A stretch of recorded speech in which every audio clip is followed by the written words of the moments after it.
Supreme court ने कहा कि ठीक है जी, ये बड़ा अच्छा एसआईआर होना चाहिए, लेकिन साथ में ये भी सुप्रीम कोर्ट ने कह दिया था कि जी इलेक्शन कमीशन की जो सिलेक्शन बॉडी है उसमें 3 में अगर 2 एक पीएम और उनका एक मंत्री होगा तो लोकतंत्र कैसे बचेगा, ये भी साथ में कहा था।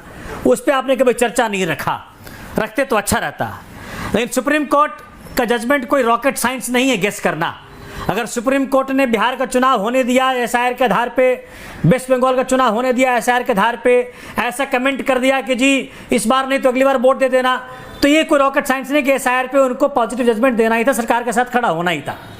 और मैं बड़ा अदब के साथ, देखो सुप्रीम कोर्ट के जजमेंट से हम सारे बाउंड है एज पर द कॉन्स्टिट्यूशन, मैं तो संविधान मानता हूँ, लेकिन मैं उसे डिसएग्री हो रहा हूँ। ये भी अधिकार सुप्रीम कोर्ट में देता है। तीसरी बात आप देखें, देखिए ऐसा है, माननीय सुधांशु जी ने बड़े सारे सवाल पूछे, तो मैं उनसे कुछ सवाल पूछता हूँ, इकट्ठे जवाब दे देंगे। मुझे बता, धर्म के आधार पर चुनाव लड़ना असंवैधानिक है या नहीं? ट्रंप के आगे मोदी जी क्यों नतमस्तक हैं? रूस या ईरान से तेल लेने के लिए अमेरिका ने आपको मना किया है या नहीं? आपके नेताओं के नाम एप्स्टीन फाइल में है या नहीं? असम या वेस्ट बंगाल के मुख्यमंत्री खुल्लम खुल्ला 14 साल से बड़ी गाय का आप वध कर सकते हो, उनका गौमांस खा सकते हो, ये ऐसा कहा कि नहीं?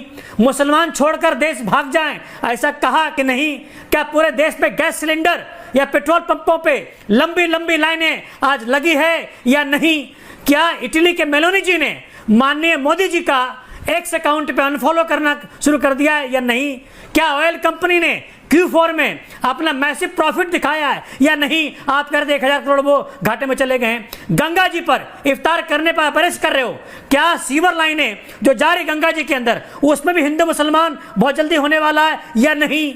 और एक दूसरी बात बड़े बता दूं, आप हर बार ना अपनी गलती छिप जाते हो, कहाँ? कांग्रेस के पीछे।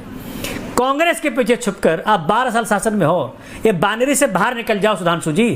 कांग्रेस और बीजेपी ही नहीं रहेगी देश के अंदर, इससे दोनों को पीछे छोड़ के देश आगे बढ़ना चाहता है। और चौथी बात, आप आखिरी बात में कहना चाहता हूं, राजरहाट विधानसभा में जहां 88% मुसलमान हैं, 94% वोट से एक बूथ 164 पे भाजपा जीत जाती है, 94% वोट मिल जाती है। ऐसा ज्ञानेश कुमार ने संभव कर दिखाया या मुसलमान भी आपके चहेते हो गए, ये भी बता दीजिएगा।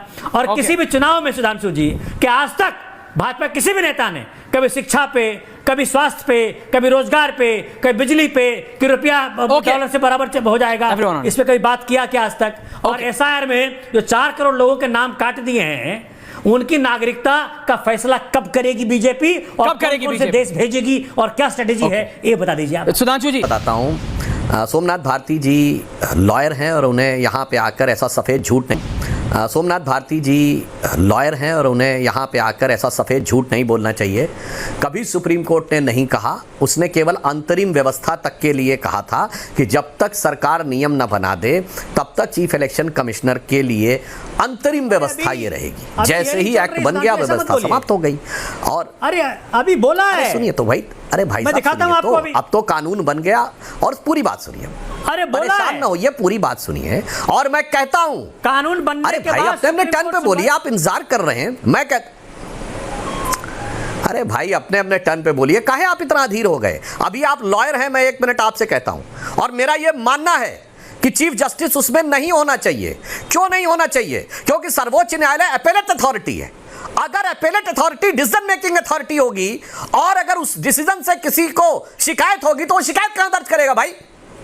अगर सर्वोच्च न्यायालय का न्यायाधीश निर्णय की प्रक्रिया का अंग हो गया और किसी को निर्णय से आपत्ति है तो वो न्यायालय में जाता है। अब न्यायालय निर्णय का हिस्सा हो गया तो कहां जाएगा? यह संवैधानिक व्यवस्था के पावर के डिस्ट्रीब्यूशन के सिद्धांत के खिलाफ है मेरे भाई। जैसे पुलिस, सरकार और न्यायालय अलग है, अगर तीनों को एक कर देंगे, पुलिस से शिकायत होगी सरकार के पास जाएगा, सरकार से शिकायत होगी न्यायालय के पास जाएगा। आप कह रहे हैं सब एक कर देना चाहिए, वकील होकर इस ढंग का कुतर्क नहीं करना चाहिए भाई साहब। दूसरी बात, आपने कहा कि हम साहब वो कर रहे हैं हिंदू मुसलमान। भाई साहब ये शाहीन बाग मेरे दिल में है, किसने बोला था?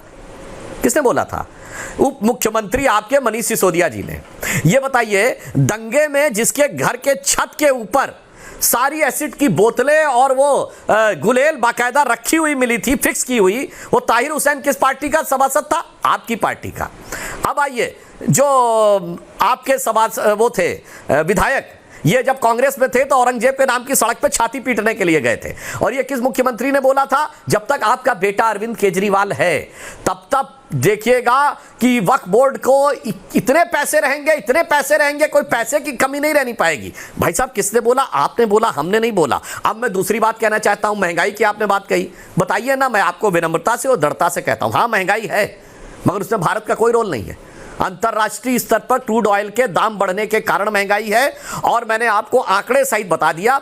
आप दुनिया का एक क्षेत्र बताइए जहां इस समय महंगाई भारत से कम हो। नंबर 2, दुनिया की एक बड़ी अर्थव्यवस्था बताइए जहां ग्रोथ रेट भारत से ज्यादा हो, यह बता के जाइएगा। अरे भाई, दुनिया में सुनामी आई हुई है, सारे जहाज उल्टे पलटे जा रहे हैं, हमारे जहाज में हिचकोले लग रहे हैं, सही है, मगर उस हिचकोले के लिए सुनामी जिम्मेदार नहीं है।